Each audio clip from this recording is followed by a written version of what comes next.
Hello friends, কেমন আছেন? আজকে আপনাদেরকে দেখাবো সবজির একটা দুর্দান্ত রেসিপি। খুব অল্প সময়ে কিভাবে আপনি সবজি বানাবেন অল্প সময়ে দেখতে পারেন। আপনার তো সবজি আপনি ঘরে যে কোনো সবজি দিয়ে আমি অনেকগুলো সবজি দিয়ে নিয়েছি, সাথে লাউ নিয়েছি, গাজর নিয়েছি, তারপরে আলু নিয়েছি, পাতাকপি নিয়েছি, তারপরে আপনার অনেক কিছু, তিতা করলার সাথে অনেক কিছু নিয়ে আপনার ঘরে যা সবজি প্রথম কড়াই বসিয়ে দেবেন। কড়াই তেল দিয়ে দেবেন এবং পেঁয়াজ এবং রসুন দিয়ে দেবেন। অল্প পরিমাণে তেল দিয়ে দেখতে পাচ্ছেন, অনেকে মনে করেন যে সবজির তেল বেশি লাগে। এবং 4 পিস মাছের মাথা দিয়ে আমি আজকের সবজি রেসিপিটা বানাবো।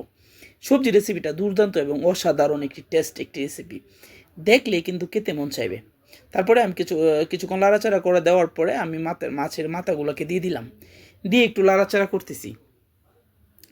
দুর্দান্ত স্বাদ কিন্তু এমনি আসে না ভাই, কিছু টিপস আছে। টিপস ছাড়া কিন্তু এরকম সুস্বাদু রেসিপি হয় না। তারপরে কিছুক্ষণ দেখতে পাচ্ছেন আমি লাড়াচাড়া করে দেওয়ার পরে হলুদ, মরিচ, ধনিয়ার গুঁড়া, এই অল্প রেসিপি দিয়ে আজকের রেসিপিটা আমি দেখতে পাচ্ছি। হলুদের গুঁড়া, মরিচের গুঁড়া, ধনিয়ার গুঁড়া দিয়ে আরেকটু কিছুক্ষণ লাড়াচাড়া করতেছি, যেন মাছগুলো বাজিও হয়ে যায়, পেঁয়াজগুলো কষানিও হয়ে যায়। তারপর পরিমাণ মতো লবণ দিয়ে দিলাম, দেওয়ার পর আরেকটু লাড়াচাড়া করতেছি। এদিকে সবগুলো সবজিকে কিন্তু আমি দইয়ে রেখেছি, দইয়ে একটা স্ট্রেতে রেখেছি। প্রথমে এগুলোকে ভালো করে লাড়াচাড়া দিয়ে আমি দেখছি কষানো হয়ে গেছে, মাছগুলোও কষানো হয়ে গেছে, হলুদ মরিচ ধনিয়ার গুঁড়ো কষানো হয়ে গেছে। তারপরে সবগুলো সবজি দিয়ে দিলাম। মাশাল্লাহ, এত সুস্বাদু একটা সবজি রেসিপি। আপনি এভাবে বানালে দুর্দান্ত একটা সবজি রেসিপি। দেখতে পাচ্ছেন কি সুন্দর একটি রেসিপি, খাবারের সুস্বাদু স্বাদে এত টেস্ট আসে। আপনি অনেকে বলেন যে বাবুর্চিরা বিয়ে বাড়িতে সবজি বানালে টেস্ট হয়, বাস এইভাবে সবজি বানালে বাবুর্চি ফেল 100% গ্যারান্টি। দেখতে পাচ্ছি যে সবজির কালারটা কি সুন্দর হয়েছে। ভালো করে কিছুক্ষণ আমি কষাবো, কিছুক্ষণ ভালো করে কষানোর পরে দেখতে পাচ্ছেন যে আমি সবগুলোকে ভালো করে কষিয়ে নিচ্ছি।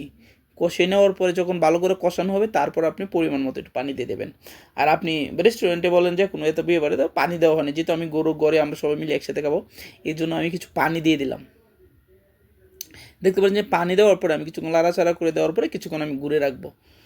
এভাবে খুব সহজেই আপনি 10-15 মিনিট এই সবজি রেসিপিটা বানাতে পারবেন। কিছু কাঁচামরিচ দিয়ে দিলাম, কাঁচামরিচের গ্রান ডালে আরও টেস্ট হয়।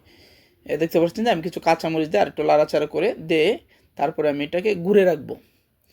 কিন্তু এইভাবে যদি আপনি ঘরে বানাতে পারেন তাহলে সবাই খুব পছন্দ করবে এবং খেতে দুর্দান্ত টেস্ট হবে। এখন আমি এটাকে ঘুরে রাখলাম, কিছুক্ষণের জন্য ঘুরে রেখে যখন বলক আসবে তখন আবার উড়ে দেখতে পাচ্ছেন যে বলক এসে গেছে। কিছুক্ষণ ঘুরে রাখার পরে ভিডিওটা আমি শর্ট করার জন্য কেটে দিয়েছি। আচ্ছা, বলক আসার পরে দুর্দান্ত এত একটা সুগ্রান আসছে, সেই একটা গ্রান আসছে, দেখলে মন চাই খেতে।